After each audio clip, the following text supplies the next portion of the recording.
Hi guys! Welcome back sa aming channel. For today's video nga pala guys, pupuntahan natin ng isa sa mga sikat na pasyalan dito sa Clark Freeport Zone. Ito ay ang Bicentennial Park and Recreational Area.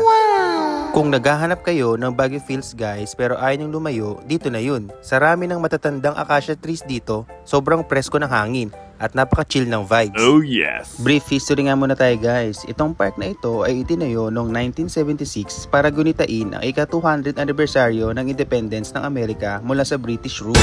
Isa ito sa mga huling bakas ng pananatili ng mga Amerikano dito sa Clark bago ito tuluyang ibinigay sa ating gobyerno noong 1991.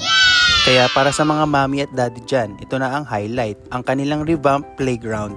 Napaka-moderno ng mga structures at may rubberized safety matting na sila para safe ang mga bata kahit magtatakbo. Please like and share na rin guys para updated kayo sa mga videos namin. Hanggang sa muli, bye-bye!